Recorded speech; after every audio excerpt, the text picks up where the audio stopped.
Hello and welcome to the NexusCast, where we talk about heroes, what their builds are, how they work, and when they work.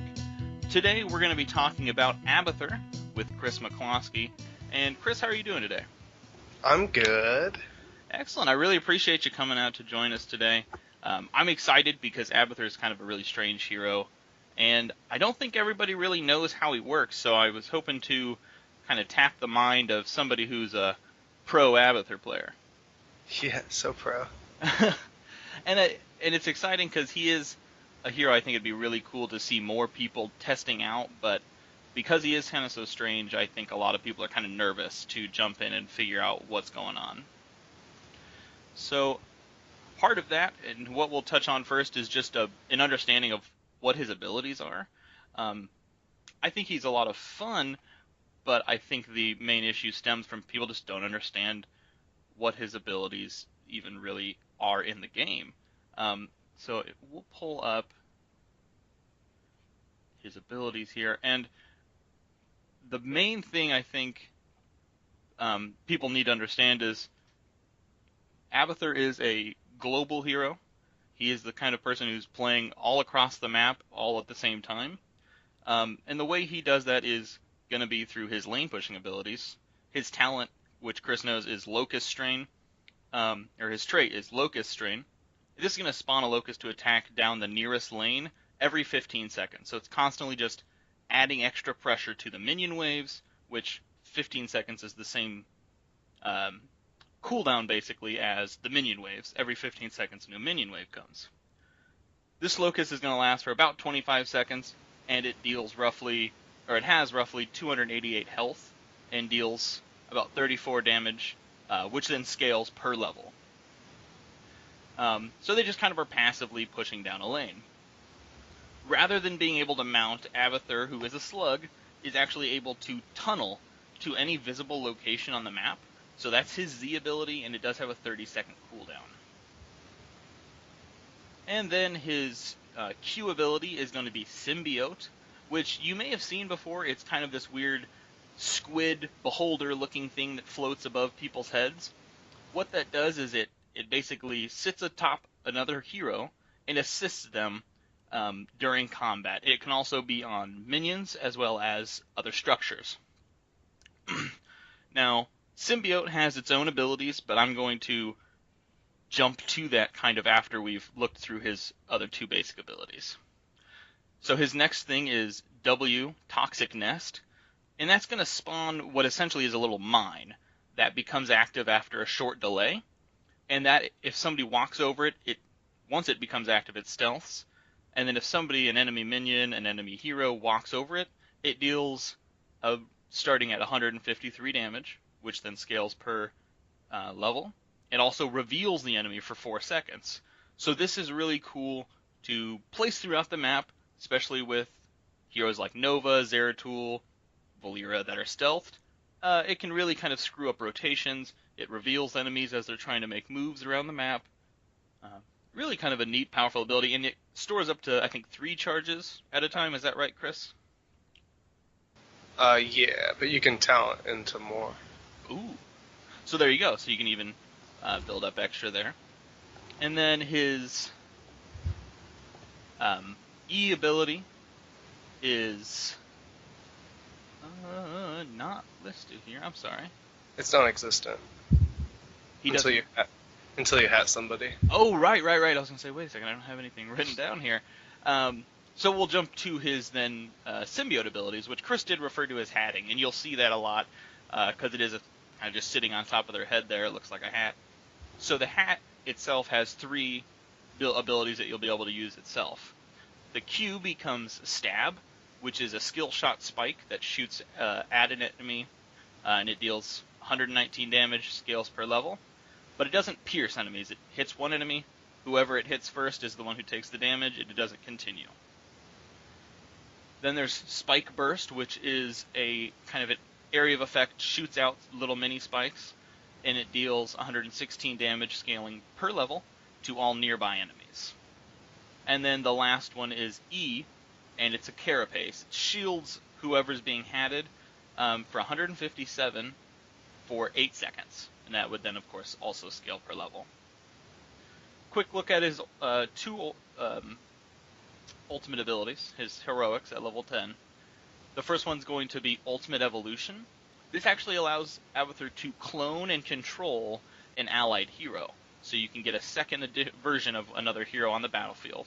It lasts for 20 seconds, and it also gains 20% ability power, 20% bonus attack damage, and a 10% bonus movement speed. However, the heroic ability is not able to be used, correct, Chris? Yeah, that's right. Perfect. So, kind of a better, stronger, faster version of another hero that you already have on your team. And it's a great way because Abathur, who doesn't have an actual body in a team fight, can still have a way to get in there and be dealing direct damage himself other than just using his symbiote. And then his last ability is the Evolve Monstrosity. This turns an allied minion or one of his own locusts into this kind of giant Zerg monster. Enemy minions near the when any enemy minions die near the monstrosity, he actually gains 5% health and gets a 5% attack damage bonus, and that can stack up to about 40 times. The monstrosity takes 50% less damage from non-heroic enemies as well. So this is the kind of thing where if nobody else goes to deal with it, it can very quickly just destroy a lane, because it's taking less damage, it's gaining its own health back, becomes very, very powerful very, very quickly. Oh, yeah. Using Symbiote on his own monstrosity allows Abathur to actually take control of it, and in addition to the symbiote's abilities that it already comes with. So he can then control what the monstrosity is doing, as well as then having his spike, his stab, and his carapace. So, very, very quickly, very powerful. Allows Abathur to kind of really push lanes very hard if that's what he's trying to do in the game, right? Yeah. So, we kind of saw that he can do a lot. He can kind of assist other heroes, he can push lanes, he can be watching all of the map with his mines, so kind of fitting a specialist role where he is a jack of all trades in that way. What roles can you actually see Abathur perform? He doesn't seem like he's like somebody like Zool, who's he just pushes lanes, or just team fights, or even somebody like Zagara, who's buffing minions all the time, kind of thing. What is it exactly that Abathur can do in any given game? It really depends, like, what you want him to do. Obviously, he's very capable of pushing lanes, especially if you take, like, the proper talents, right, and focus on pushing lanes. I think really he can do just about anything other than tanking. Sure. He can't zone, really, unless you use his nest pretty effectively. But he can, when he's hatting someone, he can be focused on damaging. I've had games where I'm the top hero damage and top siege damage. He can, with his carapace, he can heal and shield, and he can spread the shield if you take proper talent. So he can be really effective in getting his whole entire team kind of shielded and ready for battle and whatnot. Almost like a pseudo support kind of thing there. Yeah, you wouldn't rely on him for support, but I'm a variation of support, right? That's cool. Okay, so definitely a lot of viability in kind of different spots. He really seems like he can kind of fill molds in the team. Any kind of hole that they might have can kind of be filled with an Abathur. I think really fits the theme of Abathur. For those of you who don't know or haven't played much StarCraft, Abathur is all about having perfected evolution. So being able to adapt in that kind of way is really cool.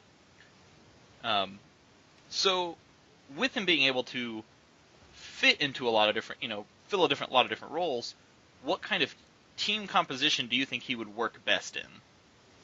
I don't know. I have an idea.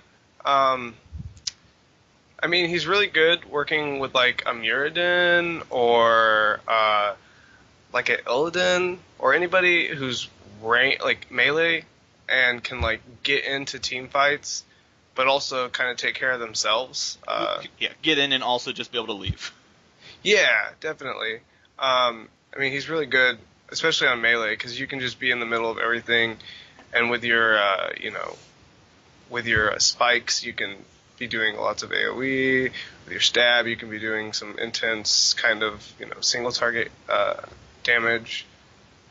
So like any kind of team where you have some strong melee, he's going to be effective. He's not very effective on ranged unless you're a short range hero. Like a Tracer, he'd be alright on, because Tracer can zip in and out of people, right? Sure, yeah. But like I would not play him on like a Falstad. Or like a Leeming or something. That's Yeah. I think that makes sense, and that's something I don't think I've thought much about, because you want to be able to be in range of using his abilities other than just carapace, and when he's using those abilities, outside of killing the hero that's got the symbiote on him, you can't stop it. It's just damage that's going to happen to you. Yeah. I mean, you're just going to be getting hit. I mean, so like that's if you're like gonna do a hat build, right? Sure. If you're not Sure. doing a hat build, if you're focused on pushing lanes, he's really effective if you just have 4 people that are kind of capable of doing a lot on their own. Like Okay. like being able to hat someone every now and then, and do a little bit of trade, but then hop back off and like push a lane up really effectively is going to get your team ahead in level, and it's going to distract the enemy team from some of those bigger team fights. They might not always send their whole entire team, right? Sure, yeah. I mean, so heroes that maybe have some more sustain abilities, or maybe like self-heal type things like Thrall or Raynor, Yeah. Ragnaros. Is that kind of what you're talking about? Yeah, something Okay. like that. Or if you have like a really good healing class on your team, I don't like a Rhaegar or Lieutenant Morales or something. That's going to be able to keep everybody topped off easily without having to, worry about not having a fifth body in those team fights. Yeah. Okay. So, kind of an in general kind of thought about Abathur, I guess. Is there certain things that are important that Abathur always be thinking about or always be doing? Maybe regardless of what build you are doing, or just on average? Yeah. I mean, in general, you always want to be soaking a lane, and there's a different couple of ways you can soak with him. You can either soak by hatting like a minion in lane right, and killing minion waves. You'll get experience from that. Okay. Or if you have to focus on being in a team fight that's not in lane, you can put his body into lane, hide him like in a bush or something, and soak that way. And then you'll also be getting XP via him in the team Close. fight where you are. So you could sit in a bush in lane, but hat. Do you get experience from what the monstrosity is doing? If you're hatting the monstrosity. If you hat the monsters. Okay. I was trying to think. I was like, could you you have your monstrosity in one lane, you're hatting a minion in a different lane, and then your body soaking the third lane, and just be. Is also like, is that how Abathur hits that ridiculous XP numbers, or what? I mean, he's not as good as like the Lost Vikings at that, right? Sure, you yeah, can put because Viking in the lane, but but one. But that's still a crazy ability to be able to sit in one lane and spawn locusts, and then have your hat in a different lane, and you're actually team fighting or just pushing a wave. So you're pushing 2 lanes at the same time. That's really, that's pretty awesome. yeah, and you also like want to focus on placing nest constantly. Like whenever they come off cooldown, you want to place a new nest, and if it's a map where you're trying to control objectives, that's where your priority is, right? Yeah. That way, Yeah. because your nests are going to do a lot of damages whether you build into them or not. So it's just a nice way to cleave a team down a little bit and make it easier for your team to Sure. come in and finish the job. Well, and I imagine, one of his best maps is something like Cursed Hollow, where there's a lot of bushes, and the objectives are kind of tight-knit corner areas, so you could have a bunch of nests right around an objective, and nothing would be worse than walking into a guaranteed team fight and immediately taking like a fourth or a fifth of your health off just because you walked into a bush full of nests.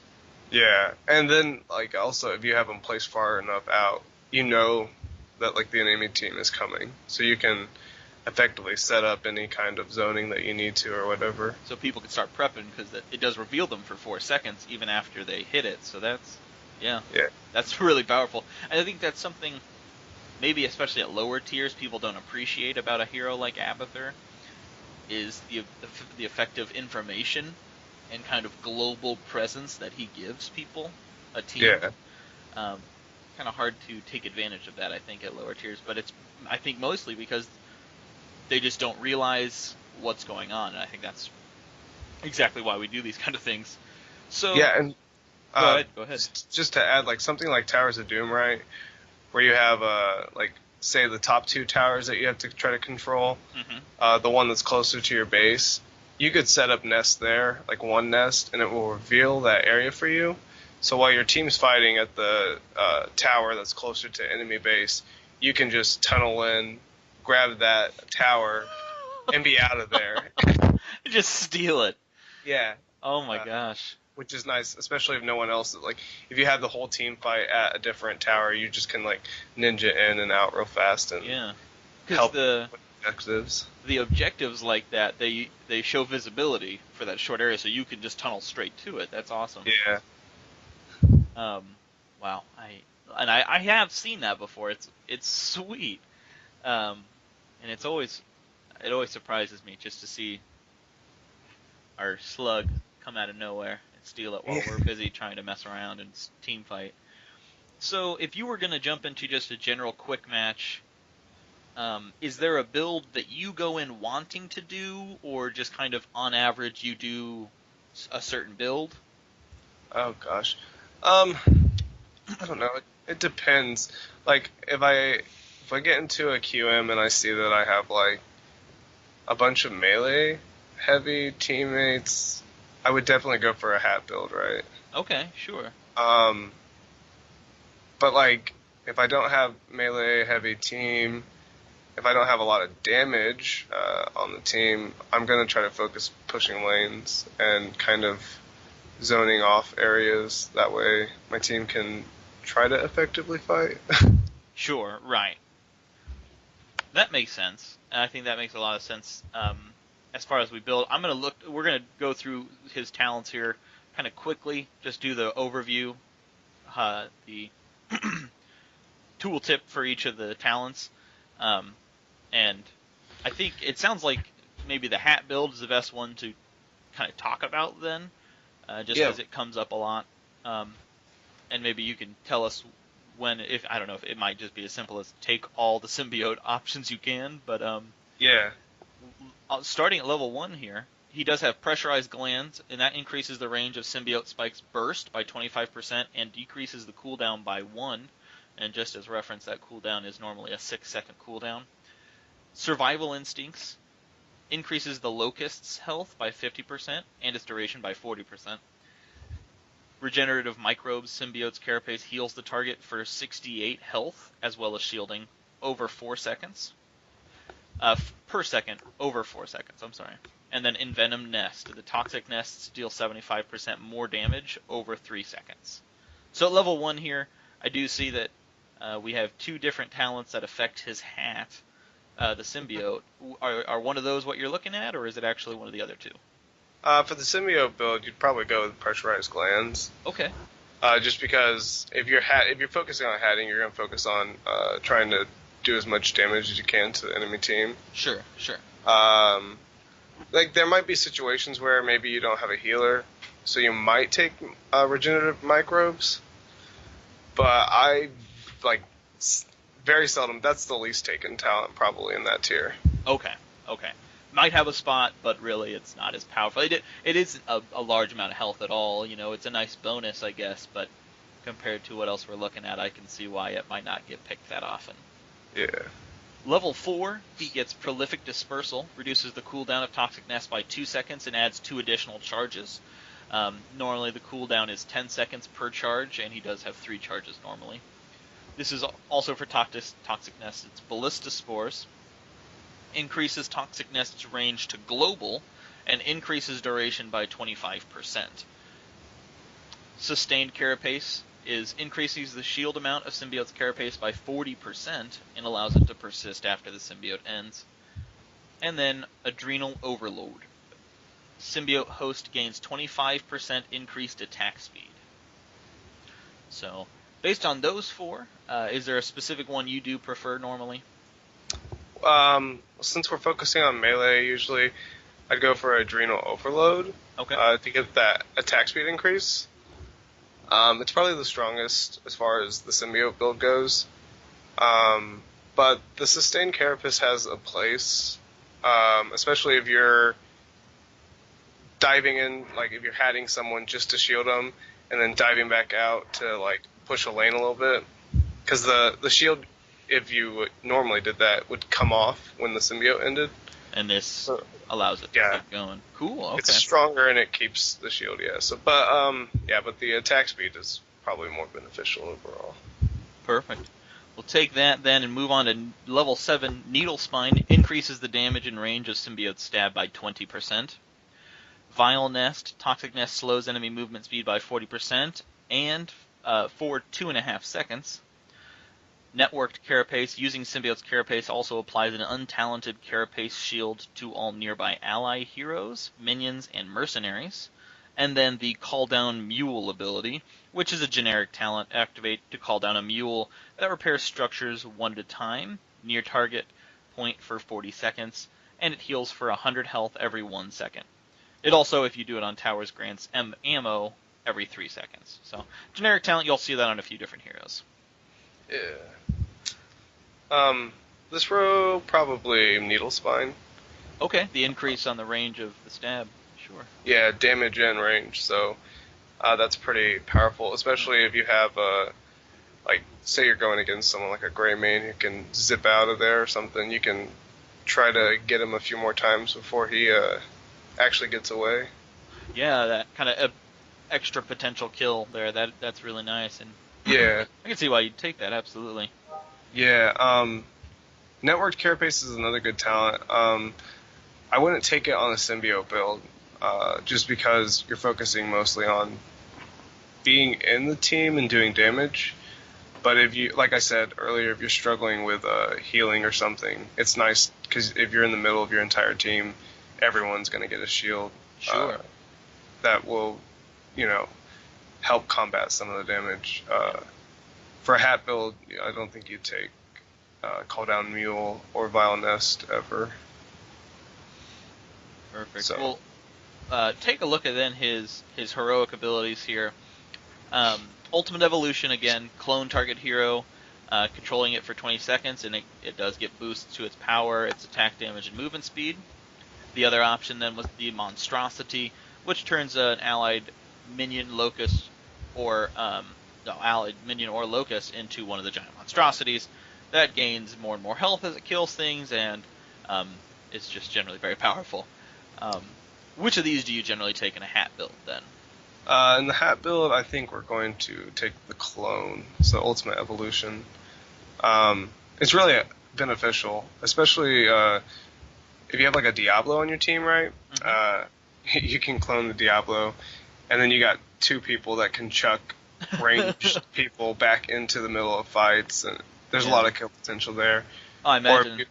I like to clone like Gul'dan or Li Ming and just do like insane damage at a range. That 20% ability power I would think is crazy on somebody like Gul'dan or Li Ming. Like, yeah, because you get hit with a couple stacks of corruption and you already feel terrible. If you're 20% stronger if it's 20% stronger, you're gonna feel dead. Yeah, mostly. Yeah, so I would go that every single time. You really want to take the other unless you're in a lane like build. Sure, pushing a little more, the monstrosity comes out. That makes sense. 13 then, we do have another set of 4 talents. Assault Strain, Locust. Locust basic attacks also cleave for 50% damage, and they explode on death for 102 damage. Bombard Strain. Locust basic attacks become a long-range siege attack that deals 70% more damage. Spatial Efficiency. The symbiote's stab gains 1 additional charge, and its cooldown is reduced by a half second. And just for reference here, the stab normally has 2 charges and a recharge time of 3 seconds, so that would bring it down to 2 seconds. I'm sorry, 2.5 seconds. Soma Transference. Symbiote's Spike Burst heals the host for 64 health per enemy hero hit, and that also scales up every level. 16. Yeah. Oh, I'm sorry. No, well, gotta make a decision here. Oh, so, this one. Yeah, this one. Okay, so this one depends. So here at 13, you can split into 2 different ways, right? Sure. You can continue to focus on your hat build. And doing hero damage. But if you're like in a good place with damage, you have been for the past few tiers or whatever, you can split into a Locust build. Okay. So here at 13, if we're sticking with a strictly hat build, right, you would probably take Soma Transference. That healing on whoever you're hatting is going to be really, really beneficial. Combined with the shield and everything, it's going to be nice. Sure, yeah. If you're splitting into the Locust build here, you would take Bombard Strain. Your Locust then are just going to have a nice little range attack in lane instead of having to go up into melee and getting shot down pretty quickly. To say they almost seem like they'd be like mini catapults at that point. Yeah, it's nice. They still will get hit by like things like towers. They have to get in the range to actually hit. Okay. But they do a little bit more. They do a lot more damage, and they don't get attacked as nearly quickly. As much, yeah. Yeah.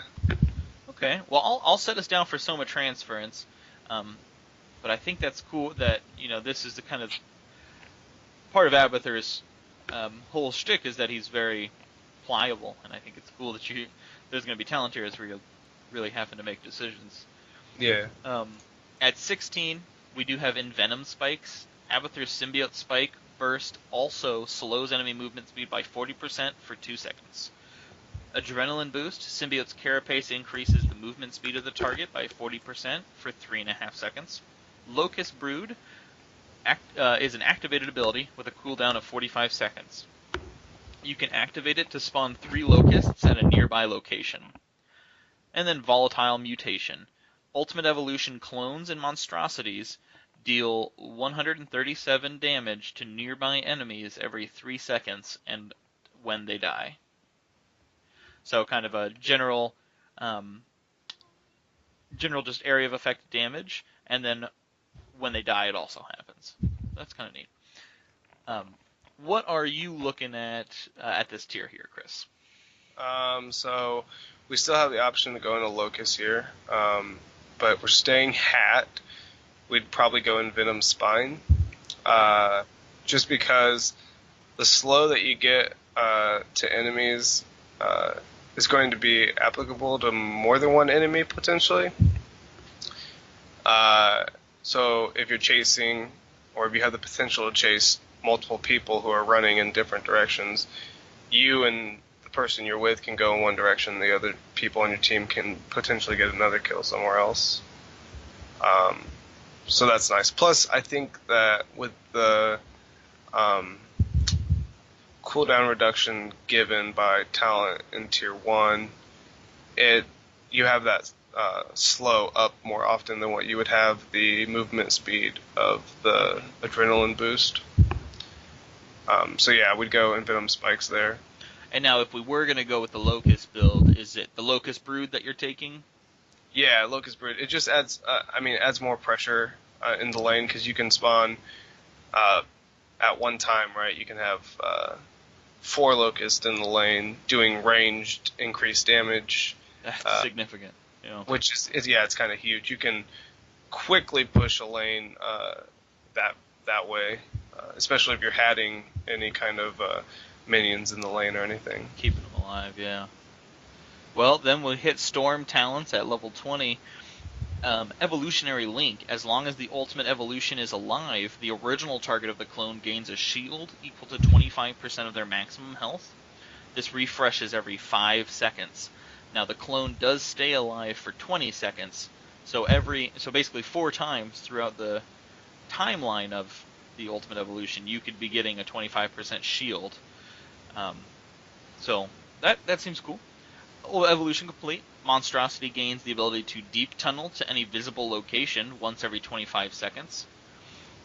Hive Mind. Symbiote creates an additional symbiote on a nearby allied hero. This symbiote mimics the commands of the first, but does half the damage and the shielding.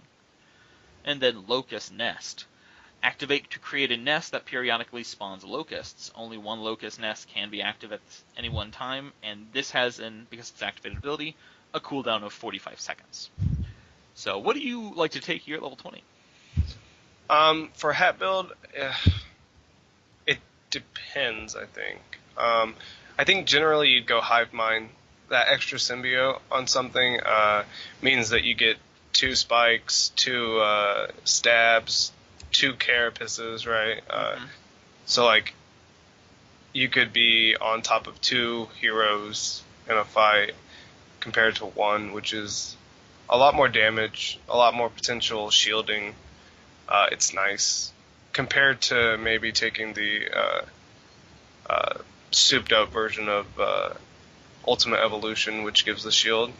Mm-hmm. If you were planning on shielding someone that was maybe weaker in your team comp, had less health, you might take that so that you can keep them alive more, and also like be doing tons of damage as them.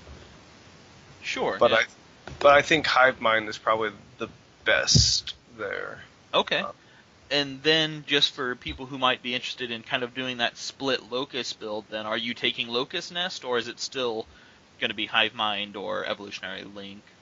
If you're doing the Locust split, I think you would stay Hive Mind, just because having all those locusts that you already have is going to put a lot of pressure in the lane. So then you're able to just focus on being back in hero fights and doing more damage and whatnot there. Awesome. So Hive Mind kind of is just the best talent in general for this type of build, regardless if you split off. Okay. Yeah. Well, perfect. Chris, do you have any closing thoughts on or advice for people who might want to try and test out Abathur? I guess some advice would be watch your mini-map, like, constantly. You need to be, if you're going to play Abathur takes the mindset of being able to focus on everything that's happening and not just one certain thing. Sure. If you are someone who's too tunnel-visioned to be able to kind of adjust to everything that's happening in your surroundings, Abathur is very tricky, and you probably won't succeed unless you're like focusing on like a lane push build or something. But even then, you need to know when to be symbioting somebody or switching lanes to push in a different direction and whatnot. He's kind of complex, but if you work at it and kind of play around with like the 5 different builds that there are for him, you can really do a lot. You can potentially take down entire teams by just hatting someone at the right time, or you could, have one lane pushed all the way to base before, level 13 potentially. You gotta be aware of what you're doing. He's hard to play. Don't ever play him. If you're playing in a ranked match and you know that the other team has a Zeratul or a Nova or even now a Valera, because they will find you. They will kill you. And then you're useless. So they're the worst. They're the worst. I think that's great. And you mentioned kind of the mindset it takes to play. Did you play a lot of kind of real-time strategy games when ever, I guess, like Age of Empires or StarCraft or anything? Because Um, no, I mean before Heroes came out, I played League of Legends a lot. okay, Um, similar, you know, yeah, skill I set. mean I've been playing or not Heroes, but League since it was in the beta. Um, so I mean there are a few champions that kind of operate in the same way, where you have to be kind of aware of everything that's happening compared to just your lane. Your own life and your own lane. Yeah. So I mean, it just takes getting to know like what's happening everywhere in order to That be makes like sense. super successful. Yeah, I think I think what it comes to my mind is playing those kind of real-time strategy games where you've got to be watching the whole map for movement of enemies or Yeah. what other units might be doing, and it's kind of it is really that overmind kind of mentality where you gotta be babysitting the whole team in some Yeah. cases. It's funny because like Abathur is like, I don't want to say he's the one champion because someone like Brightwing also might have this kind of capability, but like these are like the couple champions in this game where you have to have that mindset of what's happening everywhere and where can I be now versus where can I be 10 minutes later. Um, which a lot of the champions don't take that kind of mindset. They're just Well, like, and I'm yeah, here, let's smash something. Okay, we won. Let's, oh, everyone's over here, let's go do this.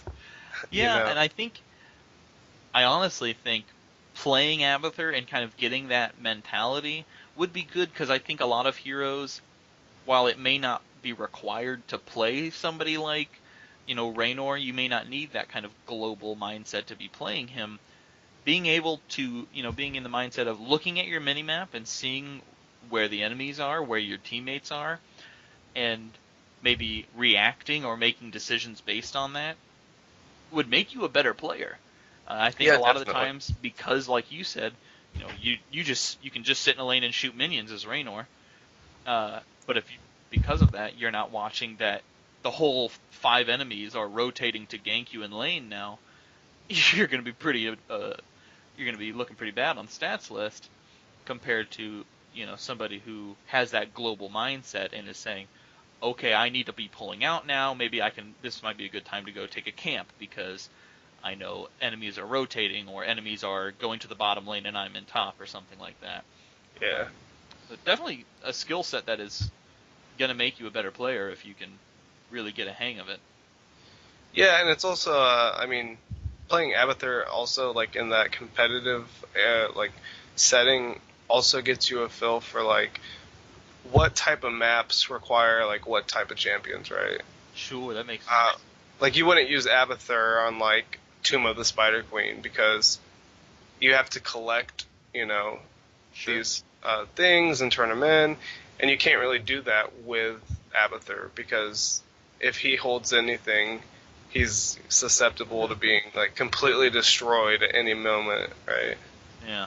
And Um, I would think on a map that small too, like specifically Tomb of the Spider Queen is a very small map, his pushing power would be mitigated because it doesn't take long to rotate and take care of a couple locusts when the map is, essentially just three lanes right next to each other. yeah, and I mean, like when the spiders come out, if You they gotta push run. your lane and you're in the lane, you're dead. Yeah. Well, interesting. So you really do kind of gain a lot of insight playing Abathur. I think that's hopefully something people take to heart and test him out just at least to maybe learn a new way to look at the game. Yeah, he's fun. He can be frustrating both for you and your team and the enemy team, but like uh, when done effectively, he can be like really, really frightening because uh, I mean, like with all the maps are objectives, and so like having nest everywhere and like having to be aware of that if you're against an Abathur is something that you like have to be constantly vigilant about. Oh yeah. Otherwise, you'll screw yourself. So I know I've walked into bushes that have like five or six nests in them, and all of a sudden I'm almost dead, Yep. thinking, what the heck just happened? But I think that about wraps it up for the show tonight, Chris. I think I really appreciate everything you said because I really believe people are going to get a lot out of it, and I appreciate you coming out tonight. Yeah, no problem. I enjoyed it. I love to be able to spread some information about maybe lesser known champs or harder to play champs. Well, and I know you. I think you really enjoy playing those kind of heroes too. So I'll be excited to do some looking. We'll have to have you back on the show in the future then. Oh yeah. Excellent. Well, hey, thanks again to you, and thank you to all our listeners at home. I appreciate you guys checking us out again, and we will see you next time in the NexusCast.